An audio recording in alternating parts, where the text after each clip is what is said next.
British colonies, including South Australia, inherited British laws, and some of these laws related to sexual behaviour. As a result, sexual activity between men was a capital crime that could result in execution, although homosexuality itself was not illegal. Thankfully, no one in South Australia was ever executed under this law, and South Australia was one of the first states to revise these penalties. The punishment for same-sex sexual relations was reduced from execution to imprisonment in South Australia in 1877, and other states followed thereafter.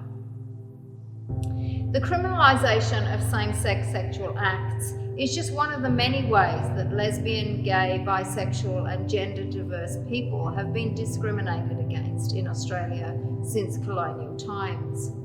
It's also one of the many reasons that LGBTQ people and their allies have come together to campaign for legal and social change. Laws prohibiting same-sex relations were based on the idea that heterosexuality and only heterosexuality is natural and normal, and that other kinds of sexual relations are unnatural and therefore wrong. The law then both reflects and shapes broader attitudes about sexuality. The 1960s saw the widespread emergence of a range of protest movements calling for radical change.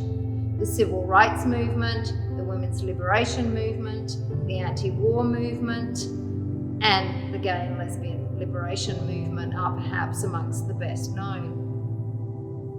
One of Australia's earliest gay liberation organisations was the Campaign Against Moral Persecution, or CAMP as it was more commonly known, which began in Sydney in 1970. A year later, an Adelaide branch was established, and it focused on education and law reform. 1972 saw the birth of the Adelaide Gay and Lesbian Liberation Front, a much more radical collective of young lesbians and gay men who were less interested in being accepted into mainstream culture than they were in revolutionising it. Also in 1972, on the evening of the 10th of May, a tragedy occurred that was to have massive ramifications.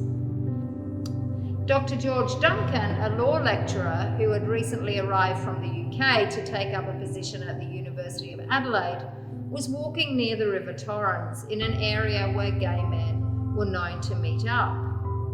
That night, the police raided the area and a number of men were arrested and more than one was thrown into the river. Duncan was one of these, and unable to swim, he drowned. It's unknown whether Duncan was in the park to meet other men or even whether he was gay, but his death was a clear illustration of the fact that gay men were the target of homophobic violence and that even members of the police force were guilty of such acts.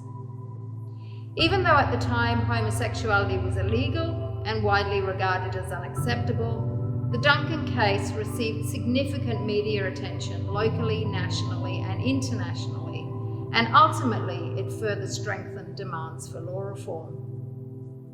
Less than 3 months after Duncan's death, the first bill in Australia to decriminalise homosexuality was introduced into the South Australian Parliament. 3 years later, South Australia became the first state or territory in Australia to decriminalise homosexual acts with the introduction of the Criminal Law Sexual Offences Amendment Act 1975 by the Dunstan government.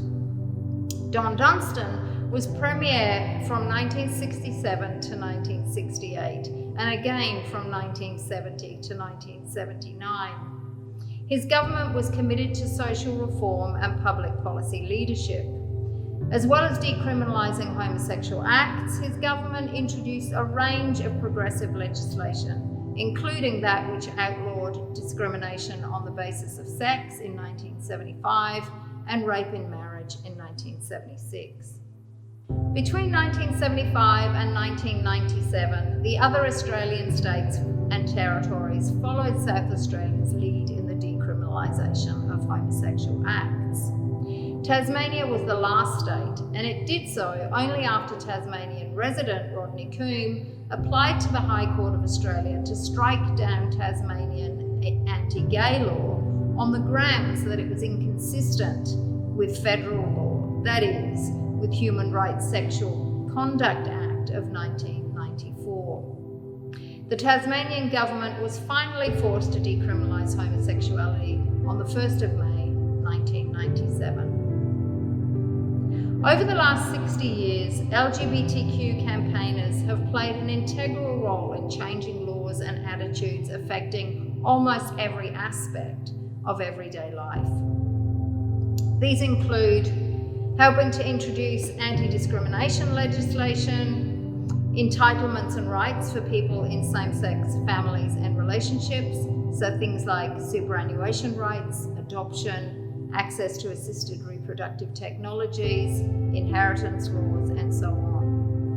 LGBTQ activists have helped to establish support services, have pushed for access to positions in the military, have developed anti-bullying programs for schools, have worked hard to ensure the legalisation of same-sex marriage, which of course took place on the 9th of December 2017, and fought for transgender rights, such as the right to change one's sex on a birth certificate without having to undergo sex reassignment surgery or, if married, divorce. The LGBTQ community celebrates the gains it's made, as well as the lives of LGBTQ people and their allies at events such as Sydney Lesbian and Gay Mardi Gras and our own Adelaide Feast Festival.